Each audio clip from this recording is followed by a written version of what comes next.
हाँ जी, पशुपालक साथियों को आने वाली एक बहुत ही गंभीर समस्या है, जिसका सामना तकरीबन 90-95% जो पशुपालक हैं वो करते हैं।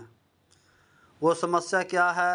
जब आपकी भैंस एक बार ब्याह जाती है, दोबारा गाभिन होने का नाम नहीं लेती। अगर किसी की हीट में आती रहती है और बार बार गाभिन कराते हैं उसको, हर 22 दिन बाद दोबारा फिर हीट में आ जाती है और गाभिन नहीं ठहरती, तो मनों में बहुत तरह की शंकाएं जाती हैं, वहम जाते हैं। आमतौर पर गाँव में सुनने में मिलता है कि जो टावर लगे हुए हैं या टेलीफोनों के, इनका कारण टावर है। टावर किरणें छोड़ता है और जो अंदर अंडा नहीं बनने देता। साथियों, ये एक तरह से अंधविश्वास है। चलो, थोड़ा बहुत असर हो सकता है, वो तो मानव पर भी हो सकता है, आदमियों पर भी हो सकता है, अकेले पशुओं पर नहीं होता। परंतु मैंने ऐसे घर देखे जहाँ पे घर के अंदर टावर लगा हुआ है और उसके अंदर भैंसें बंधी हुई हैं और साल के अंदर वो बच्चा देती हैं। तो गाभिन ना ठहरने के, रिपीटर होने के बहुत से कारण होते हैं। मैं आपको बताता हूँ कि इसके क्या क्या कारण है। वीडियो में एंड तक बने रहें और जो साथी नए हैं तो चैनल को सब्सक्राइब करें और दूसरे साथियों तक भी शेयर करें और लाइक करेंगे तो मेरा भी हौसला बढ़ता रहेगा।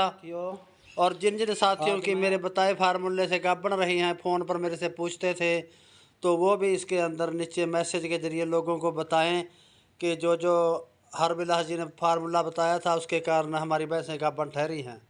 और वो कोई ज़्यादा बड़ा फार्मूला नहीं, मैंने कम से कम 20-25 फार्मरों के मेरे पास फ़ोन आए, मैंने उनको ये बताया। वीडियो में डाल नहीं सका, तो आज मैं इसीलिए वीडियो डाल रहा हूँ कि आप वीडियो में एंड तक बने रहें। अगर आपकी भैंस गाभिन के लिए नहीं बोल रही तो आप पहले तो उसके पेट का गोबर चेक कराइए, ताकि कीड़ों की और पेट की स्थिति पता लग जाए। और फिर उसके बाद कोई भी बोलने वाली दवाई दीजिए और रेगुलर उसको 1 किलो, आधा किलो सुबह, आधा किलो शाम को गुड़ दीजिए।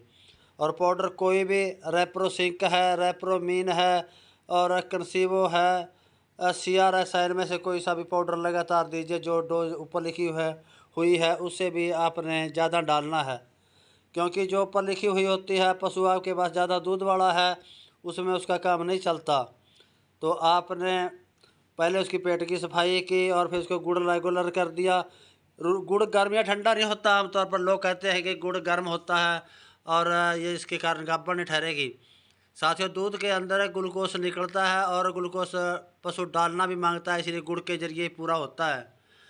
और फिर उसके बाद जब आपकी भैंस तारें देती है, बहुत से लोगों की कई कई दिन तारें देती रहती है, बहुत से की 1-2 दिन देती है, और आपने जिस समय आपकी भैंस की एआई कराएंगे उससे 2-3 घंटे पहले, जैसे आपकी सुबह भैंस बोल रही है तो शाम को एआई करानी है। एआई कराने से 2-3 घंटे पहले कोरोलोन या रिसेप्टल या ज्ञानारिच कोई भी उसको इंजेक्शन लगाइए। और आमतौर पर लोग ठंडा टिक्का लगाते हैं, ठंडे टिक्के का उस समय कोई ज़रूरत नहीं होती, तो उस समय आप ये लगवाइए और सीमन रखवाइए। और सीमन आपने 2 दिन हीट में रहती है, सुबह शाम करके 12-12 घंटे बाद रखवाना है और सही तरीके से रखवाना है। आपका जो विश्वास पात्र डॉक्टर है उसको बुलाइए और जब सही से वो थाइन करेगा, थाइन करने के बाद तो आपकी भैंस को गर्भित करेगा। और कई बार ऐसा होता है कि हम डॉक्टर को बुला लेते हैं और डॉक्टर सीमन निकाल के खड़ जाता है, तो हम पशु को काबू करने लग जाते हैं, तो फिर लंबा समय निकल जाता है। तो ऐसे लंबा समय निकलेगा तो फिर गर्भ ठहरने के बहुत कम चांस हो जाते हैं। आप पहले पशु को काबू करिए, उसके बाद डॉक्टर को कहो कि सीमन निकालेगा, तो अच्छी तरह से काबू करके ये 5-4 मिनट के अंदर लग जाना चाहिए और अच्छे से थाइन किया हुआ। और डॉक्टर साथी का भी फर्ज बनता है कि सीमन डेड नहीं होना चाहिए। कई बार गैस खत्म हो जाती है, कई डॉक्टर बताते भी नहीं हैं। और फिर उसके आपने जैसे पहले दिन एआई कराई है, फिर उसके आपने दिन गिनने हैं 1, 2, 3, 4, 5, 6, यानी 5वें या 6ठे दिन आपने वो ठंडा टिक्का लगाना है। क्यूराप्रोजन, किसी बढ़िया कंपनी का लेके क्यूराप्रोजन ठंडा टिक्का लगाना है। और तकरीबन 95-96% भैंसें गाभा ठहर जाती हैं। मेरे पास जिन साथियों ने फ़ोन किया, मैंने उनको यही फार्मूला बताया है। और ना ठहरने के और बहुत भी कारण हो सकते हैं। डॉक्टर से हाथ डालकर डॉक्टर पता करेगा कि बच्चेदानी में कोई सिस्ट तो नहीं बना हुआ या कोई सोजश तो नहीं है, फिर उसके हिसाब से ट्रीटमेंट करेंगे। ये मैंने जो आपको बताया है, ये एक साधारण फार्मूला है कि आपकी भैंस अंडा ना आने की वजह से रुक नहीं रही है, लंबी हीट की वजह से या हार्मोनल गड़बड़ेशन की वजह से, ये उसके अंदर काम करेगा।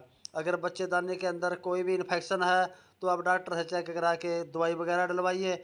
उसके बारे में भी मैं एक दिन वीडियो बनाऊंगा और ये वीडियो आप दूसरे साथियों तक भी शेयर करें और ताकि और साथियों को भी फ़ायदा हो जाए।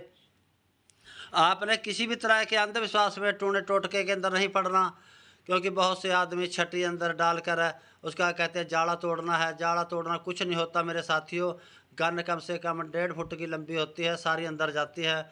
और वो जो स्थानीय देसी वैद्य है वो तो छोटा सा डक्का लेकर उसका जाड़ा तोड़ता है। ये एक अंधविश्वास है। अंधविश्वास में न पड़ के विज्ञान के हानि बनिए और विज्ञान के साथ चलिए, तभी पशुपालन का आनंद आएगा।